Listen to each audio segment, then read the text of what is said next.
गुजरात के चुनाव में बहुत कम वक्त बचा है, इसी महीने चुनाव का ऐलान भी हो सकता है। गुजरात के चुनाव में क्या होगा, इसको लेकर तमाम अटकलें लगाई जा रही हैं। गुजरात क्या है ना कि पीएम मोदी का होम स्टेट है, इसलिए वहां का नतीजा देश की राजनीति को बहुत प्रभावित करेगा। मतलब अगर बीजेपी हार गई तो सीधा नैरेटिव सेट हो जाएगा कि नरेंद्र मोदी अपना घर नहीं बचा पा रहे, वो 2024 में पीएम क्या बने। एकदम सीधा। भले वो विधानसभा का चुनाव हो, लेकिन उसको लोकसभा चुनाव से जोड़ दिया जाएगा, बड़ी बड़ी हेडलाइन आएंगी। तो नरेंद्र मोदी और बीजेपी के लिए बहुत अहम चुनाव। लेकिन जो लोग 2024 में नरेंद्र मोदी को हराने के सपने देख रहे हैं, वो लोग 2024 से पहले गुजरात जैसे चुनाव को लेकर कितने नॉन सीरियस हैं, उसी से आपको पता चल जाएगा कि गुजरात के चुनाव में क्या होगा और 2024 में क्या होगा। क्योंकि दिख रहा है साफ साफ, एक तरफ नरेंद्र मोदी हैं जो इस साल में 9वीं बार गुजरात पहुंच गए। जिस वक्त आपको याद होगा यूपी में इलेक्शन का रिजल्ट आ रहा था, यूपी में बीजेपी जीत रही थी, 5 में से 4 राज्य जीत रही थी, सरकार बना रही थी, उसके नेक्स्ट डे नरेंद्र मोदी उठे और गुजरात चले गए थे प्रचार करने। यह है उनकी मेहनत। भाई लोग, दूसरे लोग अभी ईवीएम पे ठीकरा फोड़ना है, हिंदू मुसलमान पे फोड़ना है, 80-20 पे फोड़ना है, इसी में व्यस्त। वो लग गए। 9 बार गुजरात होके आ चुके। और चुनाव जैसे जैसे करीब आ रहा है, उन्होंने जैसे ये रिमोट लिया है ना, वैसे रिमोट अपने हाथ में ले लिया है कि मैं ही जिताऊंगा। और दूसरी तरफ कौन है? गुजरात की एक और पुरानी पार्टी कांग्रेस है, जहां अध्यक्ष पद को लेकर उठापटक ही खत्म नहीं हो रही। जिन अशोक गहलोत को गुजरात की रणनीति बनाने का जिम्मा दिया गया था, वो राजस्थान में अपनी कुर्सी बचाने में लगे। सोनिया गांधी को सॉरी मैडम बोल रहे हैं। अशोक गहलोत को आज सोनिया गांधी ने मिलने के लिए बुलाया। गहलोत ने सोनिया गांधी से पिछले दिनों जो भी हुआ उसके लिए माफी मांगी। यह तक कह दिया कि वो कांग्रेस अध्यक्ष पद का चुनाव नहीं लड़ेंगे। अब सवाल यह है कि अशोक गहलोत की राजस्थान की कुर्सी बचेगी या नहीं। पहले एक बार गहलोत साहब को सुनिए, फिर आगे बताता हूं। जो घटना हुई परसों के रोज 2 दिन पहले,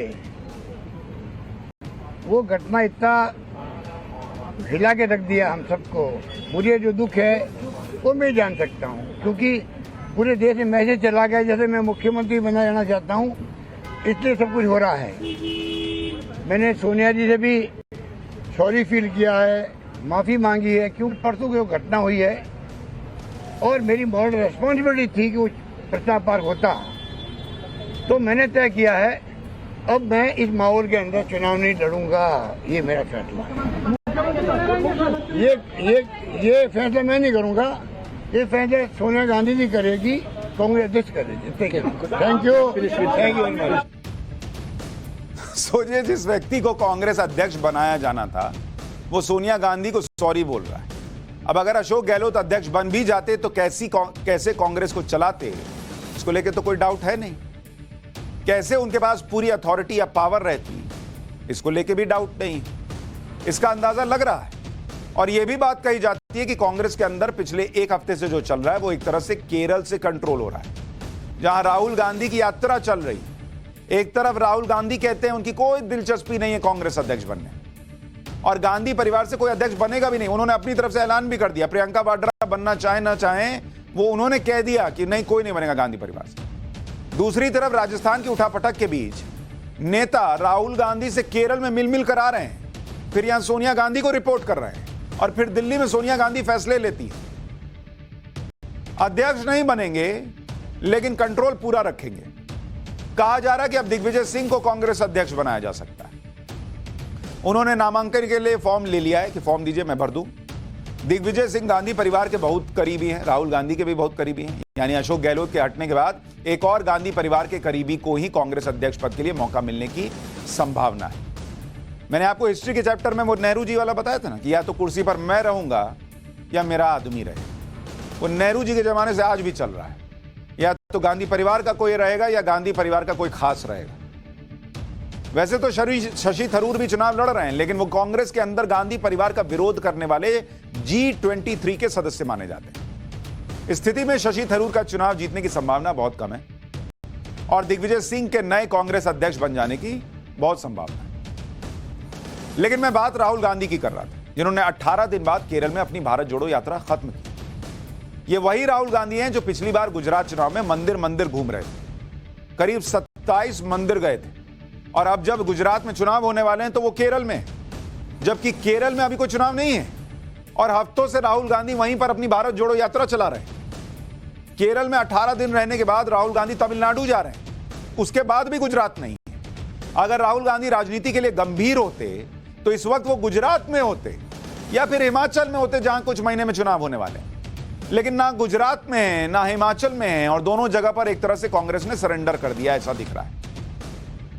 भैया आप पार्टी की नैया लगाओ ना पार, आप केरल में नैया चला रहे हो, गुजरात पहुंचो, नाव से नहीं पहुंच पाएंगे, फ्लाइट लेके पहुंचना था, इनका यात्रा चल रहा है केरल में, उल्टा शुरू किया है। कांग्रेस चाहती तो गुजरात के चुनाव को 2024 का सेमीफाइनल मानकर गंभीरता से लड़ती। सोचिए ना, अगर कांग्रेस हरा देती गुजरात में बीजेपी को, इतना बड़ा मौका मिलता है इनको, क्योंकि इतनी बड़ी 27 साल से वहां बीजेपी है, एंटी इनकम्बेंसी इतनी बड़ी है, तो कहने को आप कह सकते थे कि देखिए हमने गुजरात में इनको रोक दिया, अब 2024 में रोक देंगे, लेकिन नहीं, यहां तो अध्यक्ष पद का चुनाव चल रहा है। अब सुनिए, एक बड़ी खबर आ गई है। सोनिया से मुलाकात के बाद सचिन पायलट बोल रहे हैं कि राजस्थान पर विस्तार से चर्चा हुई है, राजस्थान में दोबारा सरकार बनाएंगे, ये सचिन पायलट कह रहे हैं। राजस्थान पर विस्तार से चर्चा हुई।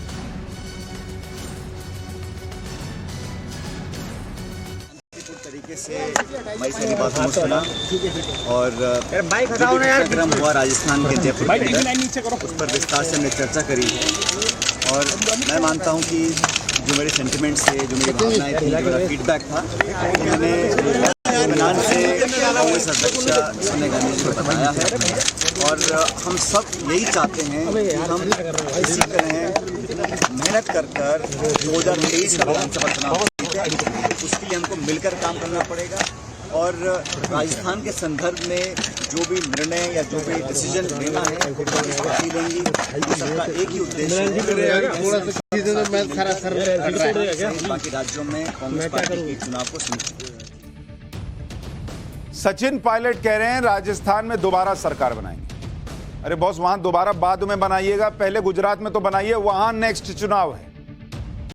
इन लोगों का फोकस ही अलग दिशा में चलता है।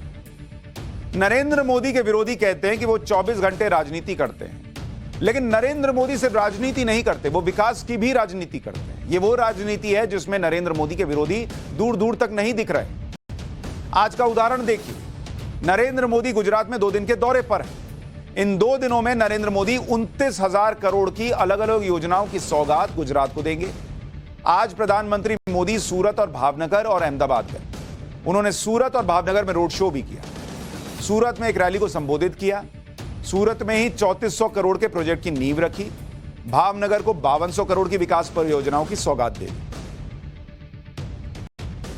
प्रधानमंत्री नरेंद्र मोदी ने अहमदाबाद में 36वें राष्ट्रीय खेल की शुरुआत भी कर दी।